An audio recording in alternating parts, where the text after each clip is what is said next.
Detention Deputy Jeremiah Storey of the Perry County Sheriff's Department, Arkansas, was an American hero.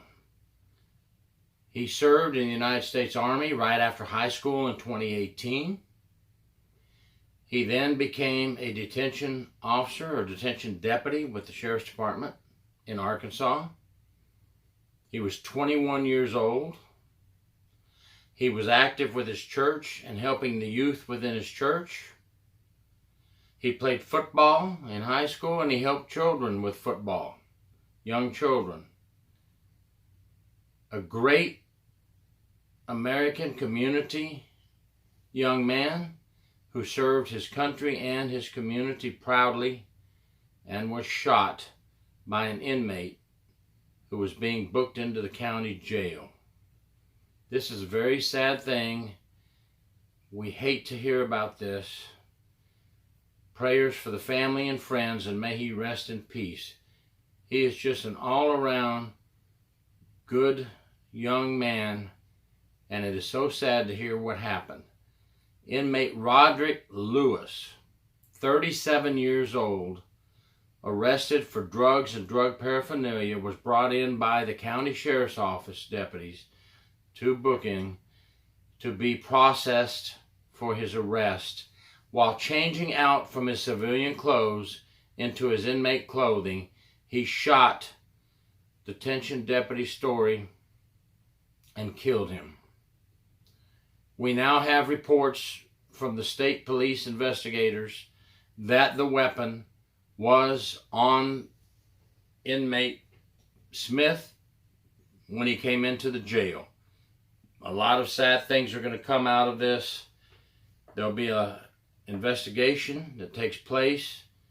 Unfortunately, there's going to be a lot of questioning on why the inmate was brought to the jail and not searched properly. I sure don't want to be a Monday morning quarterback here because of the sad situation, because whoever those deputies were that brought the inmate to the jail, this has got to be very hard on them as well.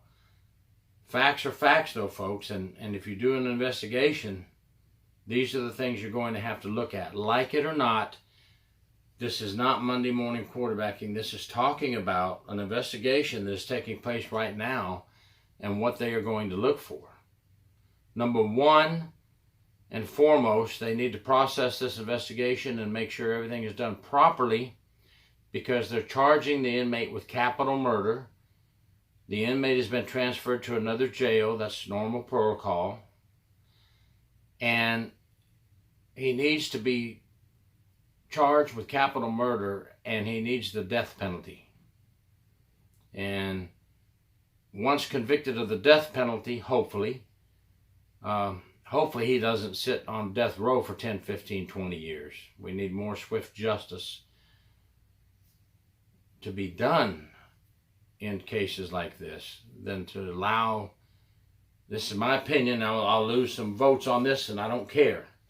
This inmate needs to be sentenced to death, and it needs to be carried out. If they have the death penalty in Arkansas, I have not checked on that.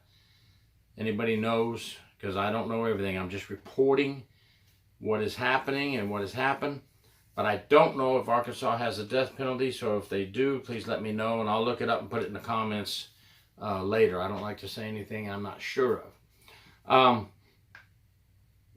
They're going to investigate from the very beginning, from the moment this inmate was arrested.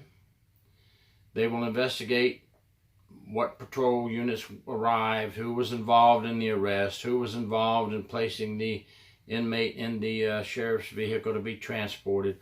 Was the inmate searched before he was transported to the jail? If he was, unfortunately, it looks like it was not a good, thorough search, but let's wait for the investigation to come out and see what the officers say. A weapon did get into the booking area, and that is never a good thing.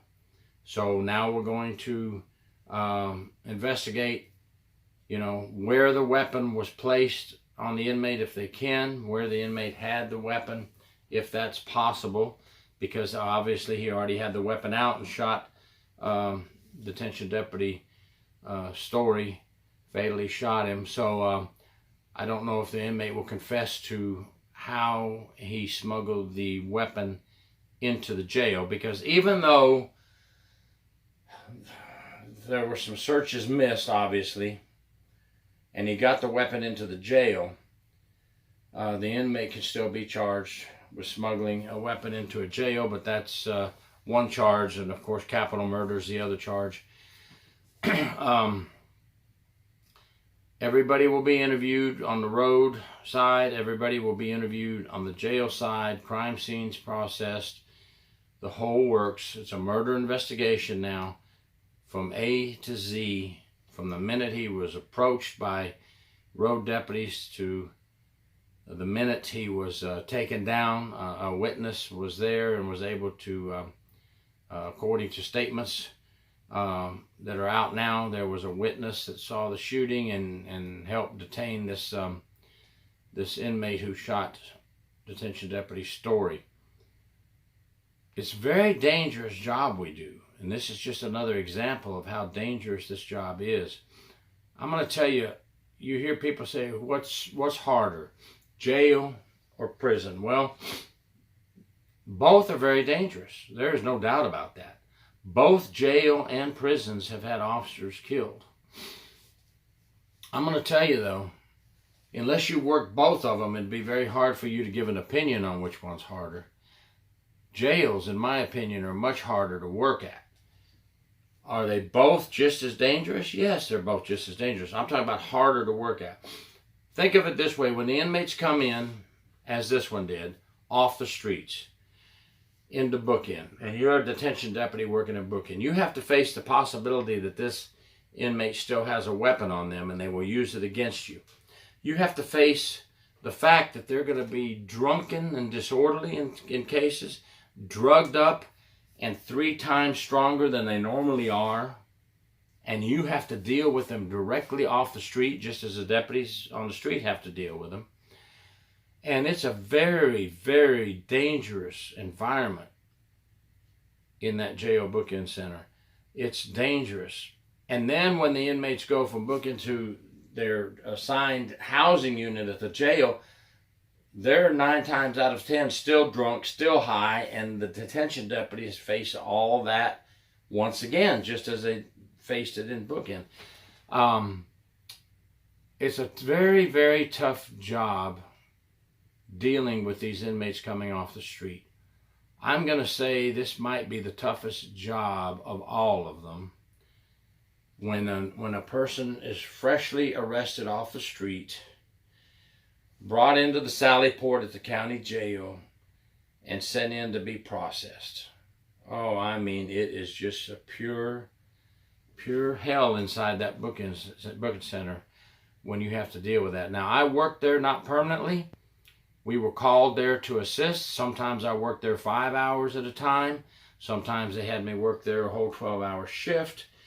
But I did not work there permanently. And let me tell you, from working there when I did, I had to look at those detention deputies with much more respect. I mean, I respect my fellow brothers and sisters in prisons and jails who work the front lines, always. But that I gain a new respect for the ones who are permanently assigned to booking.